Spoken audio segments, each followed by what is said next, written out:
জনস্বাস্থ্য কারিগরি দপ্তরের আলিপুরদুয়ার জেলার ঠিকাদাররা কাজ করেও টাকা পাচ্ছেন না। বকেয়া 64 কোটি টাকা। ফলে পাম্প অপারেটর সহ কর্মীদের তারা বেতন পাচ্ছেন না। ফলে এই বকেয়ার জন্য কয়েক হাজার মানুষের এখন রুটি রুজির টান পড়েছে। ঠিকাদারদের বকেয়া 64 কোটি টাকা। ফলে ঠিকাদারদের পাশাপাশি পাম্প অপারেটররা বিপাকে পড়েছেন। মুখ থুবড়ে পড়ার মুখে জনজীবন মিশন প্রকল্প। পাশাপাশি হাসপাতাল, পুরসভা সহ জরুরি পরিষেবাতে কাজ বন্ধের হুঁশিয়ারি দিয়েছেন ঠিকাদাররা। বুধবার আলিপুরদুয়ার সোশ্যাল ওয়েলফেয়ার অর্গানাইজেশনের পক্ষ থেকে আলিপুরদুয়ার জনস্বাস্থ্য কারিগরি দপ্তরের সামনে বকেয়া টাকার দাবিতে অবস্থান ধর্নায় বসেন ঠিকাদার। সংগঠনের পক্ষ থেকে মাধব সাহা, বিশাল ভৌমিক, সৌভিক বসুরা কি জানাচ্ছেন শুনে নেব।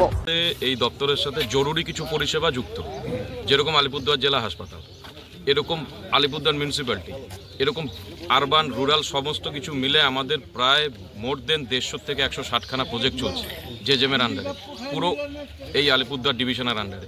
তার সাথে যত ভালভ অপারেটর, পাম্প অপারেটর যারা জলটা প্রতিদিন চালায় কিছু টাকার বিনিময়ে, আমরা যদি টাকা না পাই, আমরা যদি পেমেন্ট না পাই, আমরা তাদেরকে পেমেন্ট আস্তে আস্তে তাদের পেমেন্টটা বন্ধ হয়ে যাচ্ছে এবং অনিশ্চয়তা। ডিপার্টমেন্ট আমাদেরকে বলতেই পারছে না কবে দেবে, কখন দেবে, কিভাবে পেমেন্ট মুডটা কি হবে, কিছুই বলতে পারছে না। কেন বন্ধ তাও বলতে পারছে না। কোনো সঠিক উত্তর না পাওয়ার দরুন আস্তে আস্তে আমাদের কাজটা ঢুকে যাচ্ছে।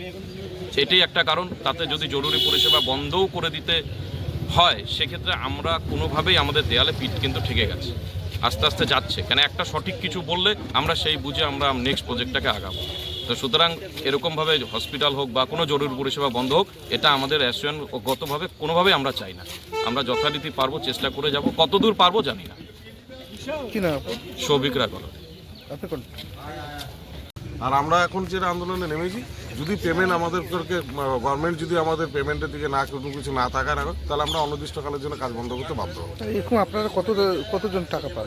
আমাদের এখানে আলিপুরদুয়ার ডিভিশনে প্রায় ঠিকাদার কতজন আছে এখন? 160 জন মতন টাকা পান। কত টাকা পান?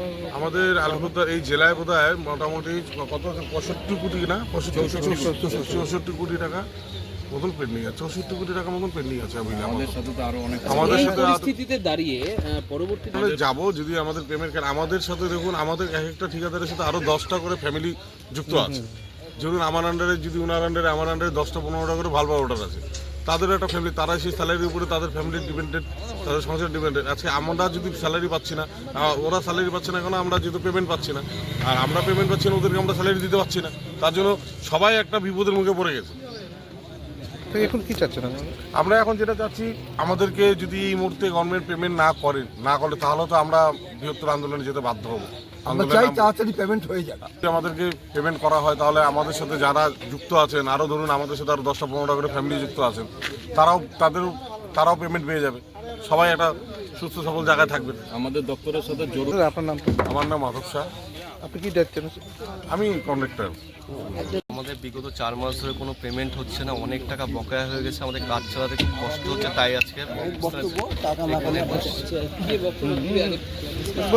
তার জন্যই এখানে বিক্ষোভ মিছিল, শুধু এখানে না, পুরো পশ্চিমবঙ্গ জুড়ে একই দিনে সবগুলো ডিস্ট্রিক্ট বিক্ষোভ মিছিল চলছে।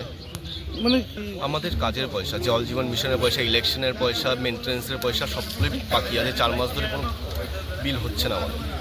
আপনারা টাকা পান? 50 জনের, পুরো আলিপুরদুয়ার ডিস্ট্রিক্টে 50 জন আছে, পুরো পশ্চিমবঙ্গে আরও বেশি হবে। আমাদের এখানে 64 কোটি টাকার মতো বকেয়া আছে। এখন আপনি বকেয়া পেমেন্টটা না হওয়া অবধি আমরা কাজ করতে পারছি না, কাজটা বন্ধ করতে পারি আমরা রাজ্য কমিটির সিদ্ধান্তে। আজকে আপনারা কি করছেন? আজকে আমরা শান্তিপূর্ণ অবস্থান করছি একটা। কি নাম আপনারা? বিশাল ভূমি, পরিচয়? Secretary, Alipurduar social welfare organisation, সিপিএইচি।